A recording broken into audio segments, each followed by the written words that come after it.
पटना से गया हाईवे पर तीन दोस्तों ने एक सुनसान ढाबे पर रुककर गलती कर दी। खाना अपने आप गायब होने लगा। शीशों पर डरावने संदेश लिख जाने लगे और फिर सामने आई वो औरत, सफ़ेद साड़ी में, लाल आंखों वाली।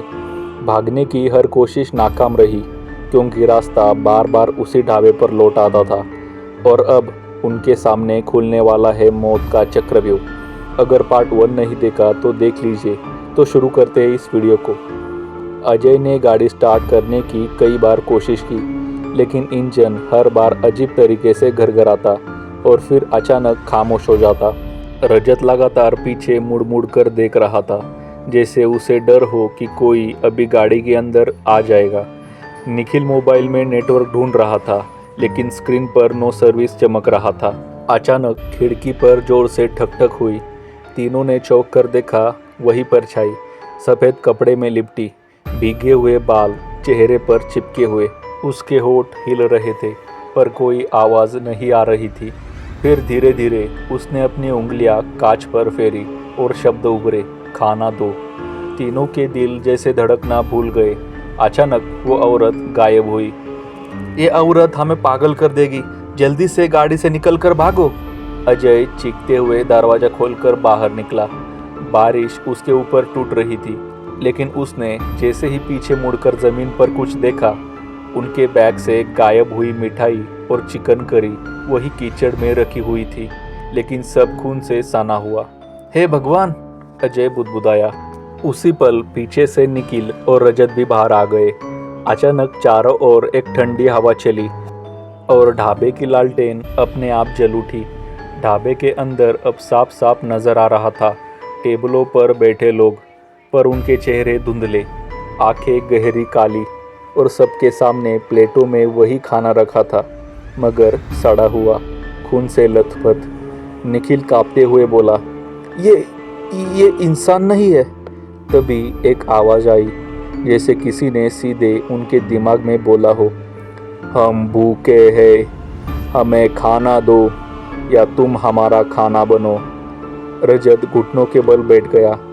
उसका पूरा शरीर कांप रहा था। हम फंस गए, ये जगह श्रापित है। अचानक ढाबे के अंदर से वही औरत निकली। उसके पाँव जमीन को छू नहीं रहे थे। वो हवा में तैरते हुए उनके सामने आकर रुक गई। उसके चेहरे पर सड़ा हुआ मांस था, आंखें गड्ढों में धसी हुई और मुंह से खून टपक रहा था। उसने हाथ उठाया और सीधे अजय की ओर इशारा किया। तुम्हारा बैग, उसमें मेरा प्रसाद था, उसे क्यों छुआ? अजय चीख पड़ा, कौन हो तुम? भूतनी ने ठंडी हंसी हंसी। मैं भूख हूँ, मैं इंतज़ार हूँ, मैं उस बलि की आत्मा हूँ जिसे इस ढाबे में हर साल चढ़ाया जाता है। तीनों की आंखें फटी रह गई। भूतनी ने बोलना जारी रखा। कई साल पहले यहाँ एक तांत्रिक रहता था। वह हर साल किसी यात्री को मारकर उसकी बलि देता था और उसका मांस देवता को चढ़ाता। उसी से इस जगह की रोटी, यह मांस, यह मिठाई बनती। जिसने भी खाई वह मेरे साथ कैद हो गया। मैं वही औरत हूँ जिसे पहली बार बलि देकर चढ़ाया गया था। तब से यहाँ आने वाला हर कोई बच नहीं पाया। तीनों अब काँप रहे थे। हमने तुम्हारा कुछ नहीं लिया, अजय ने काँपते हुए कहा। झूठ, भूतनी चीखी। अचानक जमीन हिलने लगी।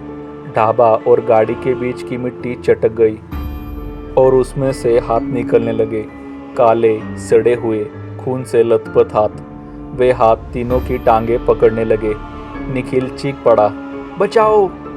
उसने हाथ छुड़ाने की कोशिश की, लेकिन और हाथ निकल आए। रजत जमीन पर गिर पड़ा और उसके पैरों को खींचने लगा।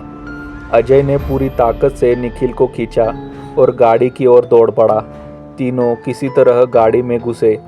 अजय ने चाबी घुमाई और इस बार इंजन गरजा। गाड़ी तेजी से आगे बढ़ने लगी, लेकिन अजीब बात यह थी कि जितना वे भागते उतनी ही सड़क वापस उसी ढाबे की ओर ले आती। फिर से वही जगह, वही ढाबा, वही खिड़की, और अब भूतनी खिड़की पर मुस्कुरा रही थी। भागकर कहाँ जाओगे? यहाँ से निकलने का रास्ता सिर्फ तुम्हारी बलि से खुलेगा। गाड़ी एक बार फिर उसी ढाबे के सामने रुक गई। इंजन गरजते हुए अपने आप बंद हो गया। अजय ने बार बार कोशिश की, लेकिन चाबी घुमाते ही बस एक कराह जैसी आवाज़ आती और फिर खामोशी। बाहर बारिश रुक चुकी थी, मगर हवा और भी ठंडी हो गई थी। हर सांस के साथ ऐसा लग रहा था जैसे किसी बर्फीली गुफा में बैठे हो। निखिल ने कांपते हुए बोला, ये जगह हमें छोड़ने वाली नहीं है, हम चाहे जितना भी भागे। रजत की हालत खराब थी। उसका चेहरा पीला पड़ गया था और होठ बुरी तरह कांप रहे थे। उसने बुदबुदाते हुए कहा, वो सही कह रही है, यहाँ से निकलने का रास्ता सिर्फ बलि है। तभी अचानक गाड़ी की खिड़की अपने आप नीचे सरक गई। बाहर वही औरत खड़ी थी, लंबे गीले बाल, खून से सनी आंखें और सड़े हुए दांत। उसका चेहरा खिड़की से चिपका और उसने फुसफुसा कर कहा, एक को छोड़ दो, बाकी दो चले जाओगे। तीनों के रोंगटे खड़े हो गए। तो तुम झूठ बोल रही हो, अजय चिल्लाया।